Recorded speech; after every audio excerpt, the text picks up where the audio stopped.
La guerre d'Algérie, ces collégiens l'ont étudiée dans les manuels d'histoire, mais ce jour-là, ils font face à la réalité. Objectif, comprendre qui sont les hommes et les femmes qui ont transité dans le camp de Rivesaltes.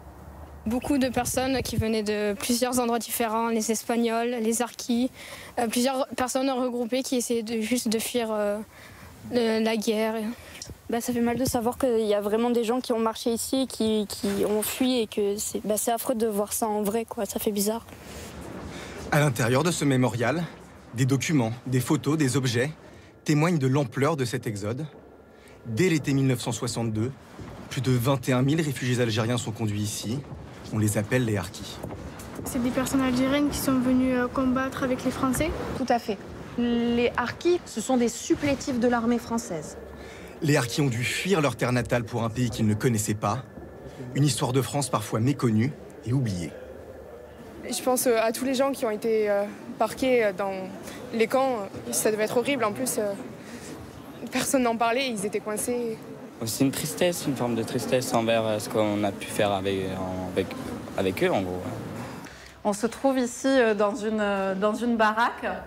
D'abord sous des tentes, les Harkis sont ensuite répartis dans plus de 80 baraquements comme celui-ci, qu'ils ont eux-mêmes bâtis. Ici, à Rivesaltes, on souffre les baraques sont surpeuplées. Il y a énormément de monde, donc on compte 5 à 6 familles par baraque, une soixantaine de personnes. Voilà, c'est très, très sommaire, il n'y a pas d'accès à l'eau, il y a un manque d'hygiène. Des conditions de vie inimaginables pour ces collégiens. C'était pas conçu pour eux à la base et on les a tous entassés là-dedans, donc c'est pas humain. Apparemment, sur des bâtisses, il y a des traces d'enfants qui comptaient les jours, comme en prison un peu. On ne pourra jamais s'en rendre compte parce qu'on ne l'a pas vécu. Donc, Longtemps laissé à l'abandon, le camp est devenu en 2015 un lieu d'histoire et de mémoire, 60 ans après la fin de la guerre d'Algérie. Un mot de la campagne électorale avec d'abord Valérie Pécresse qui était ce matin à Nîmes, au sanctuaire Notre-Dame de Santa Cruz, au lieu de la mémoire des Harkis et des rapatriés d'Algérie justement. La candidate LR à l'élection présidentielle a plaidé pour une France réconciliée, 60 ans après les accords d'Évian, on le disait, et dans son discours ce matin, elle a appelé à ce que l'effort de mémoire soit fait à la fois en France et en Algérie. De son côté, Anne Hidalgo était, elle, ce matin en visite à la Grande Mosquée de Paris, à côté de l'ancien Premier ministre Bernard Cazeneuve. La candidate socialiste est allée à la rencontre des représentants du monde musulman. Elle s'est dite inquiète de la montée des extrêmes dans le pays qui voudrait, dit-elle, en finir avec la fraternité en essayant de créer des amalgames entre islam et islamisme radical. Tout autre chose avec un Français sur 2 qui souffre d'un mauvais sommeil. C'est le mal du siècle. Les spécialistes reçoivent aujourd'hui des patients de tous les âges. À l'occasion de la journée du sommeil, aujourd'hui donc, reportage à Haguenau dans le nord de l'Alsace. Jacques Boivin et Laurence Claude-Pierre. Pas une minute de sa nuit n'échappera aux électrodes et aux capteurs. Ce patient semble souffrir d'apnée du sommeil, encore faut-il le vérifier. Toutes les données sont enregistrées durant 24 heures. J'ai l'impression d'être un cosmonaute, là. Les troubles du sommeil concerneraient plus d'un Français sur 2 et les plus jeunes n'y échappent pas. Eva a 17 ans, elle est en première et souffre d'hypersomnie. Elle a beau dormir, elle ne récupère pas. Ses nuits sont beaucoup plus longues que ses jours, avec des conséquences au lycée. En cours, la première chose à laquelle je pense, c'est pas forcément écouter ou suivre le cours, mais c'est lutter contre le sommeil. Je vais demander de répéter parce que j'ai pas compris ou juste parce que j'ai pas écouté, j'étais ailleurs, j'étais à côté de la plaque. L'hypersomnie est une pathologie qui peut s'avérer compliquée pour le patient, souvent épuisé, comme pour ses proches, avec la famille en première ligne. La maman d'Eva a d'abord mis cet excès de sommeil sur le compte de l'adolescence ou même d'un manque de vitamines. Mais l'hypersomnie, c'est autre chose. La fatigue va être extrême et va engendrer des moments de déprime, de colère. Mais l'entourage doit rester principalement attentif à tout ça et l'accompagner en fait dans sa pathologie. Pour Eva, la solution sera peut-être médicamenteuse. Pour Pauline, en revanche, c'est un peu le bout du tunnel. Son horloge biologique était déréglée, avec là aussi une hypersomnie et une rupture scolaire. Aujourd'hui, ça va mieux. En quelques mois, elle a progressivement décalé ses heures de coucher et de réveil. Et donc, tu as dormi tout du long, hein? L'école, c'est bien, je suis toujours un peu fatiguée, mais plus au point de m'endormir en classe. J'arrive à me lever bien le matin.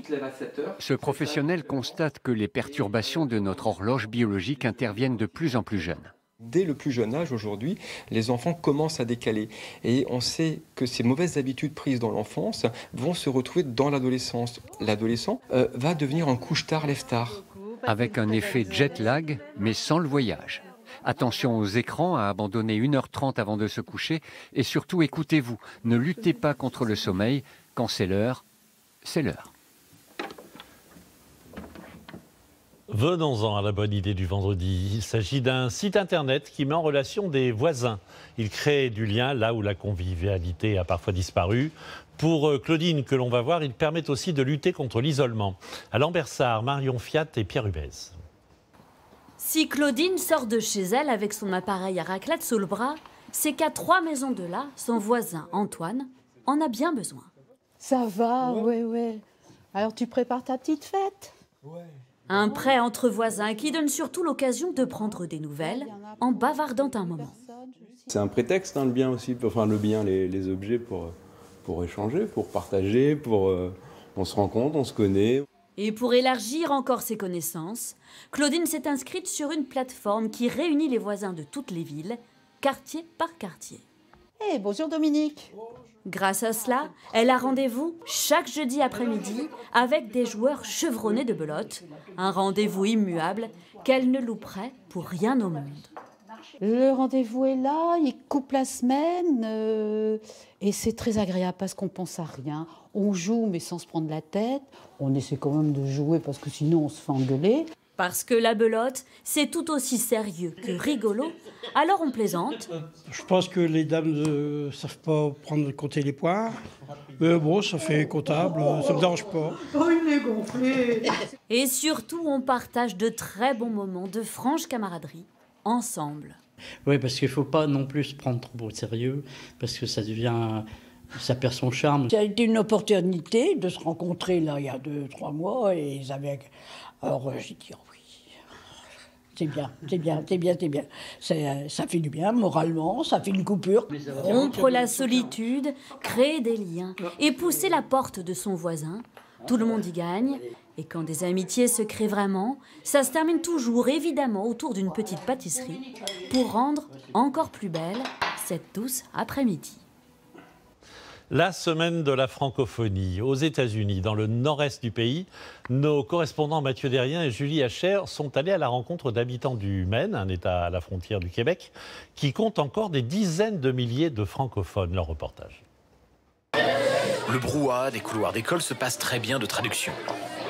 Mais une fois en classe, plus de doute pour ces petits Américains, la cloche sonne le moment où l'anglais doit laisser place au français. Vous dites bonjour à Bambou. Bonjour. Alors, combien il y en a des absents aujourd'hui, Blake? 4. Oui, il y en a 4. Oui, ils sont à la maison. L'école française du Maine offre une immersion totale à ses élèves. La plupart sont américains, mais n'auront pourtant aucun cours d'anglais avant d'atteindre le CE1.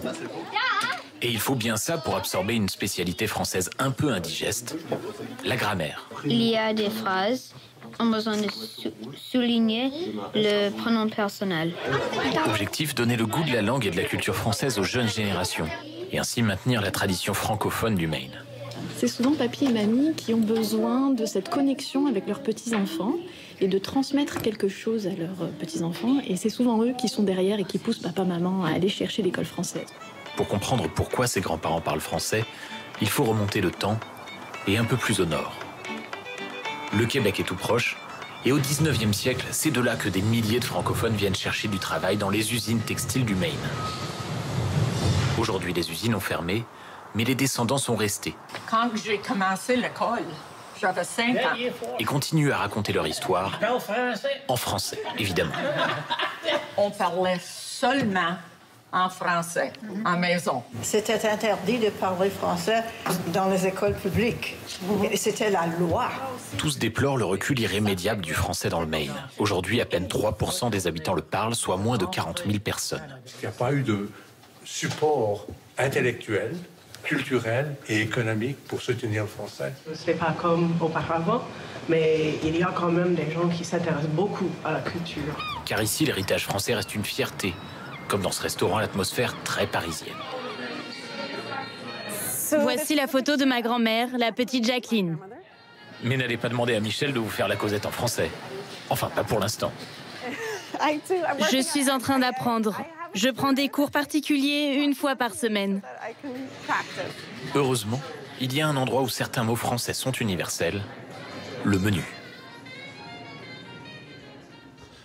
On les attendait avec impatience au menu. Les fraises de Carpentras sont arrivées, même si elles sont encore un petit peu chères, c'est normal. Reconnaissables à leur belle forme ronde, leur jolie couleur rouge et surtout une saveur très sucrée.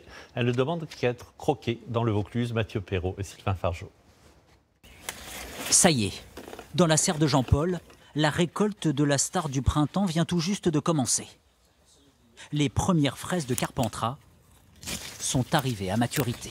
C'est clairsemé, hein, c'est juste ça commence. Juste. Alors il faut soulever les feuilles parce qu'elles se cachent. Un bonheur teinté de soulagement pour cette récolte, après un hiver rigoureux avec des températures négatives qui ont duré. Ah, on revient de loin, celle-là.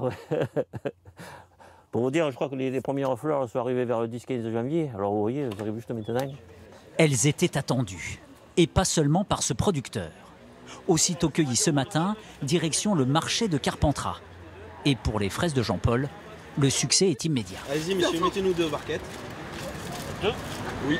À 2 carrément? Ah, ma foi, rincer et manger comme ça sans plus. Pas de sucre, rien du tout. Parce que ça, c'est les meilleurs produits dans notre région. Un produit attendu au tournant par certains habitants qui, au fil des années, sont devenus des critiques gastronomiques. Je suis un connaisseur. Je dirais si elles ne sont pas bonnes. Si elles ne sont pas bonnes, je te les ramène. Et le verdict pour ce millésime? Elle n'est pas dégueulasse. Hein. Pas question donc de rendre la barquette. Visiblement, le goût est au rendez-vous. Voilà, c'est merveilleux, ça a un goût de fraise, pour de bon. Et elles sont bien rouges, de quoi surprendre ce touriste anglais. C'est les fraises de Carpentras ou les fraises de Carpentras? Ici, on dit fraises de Carpentras.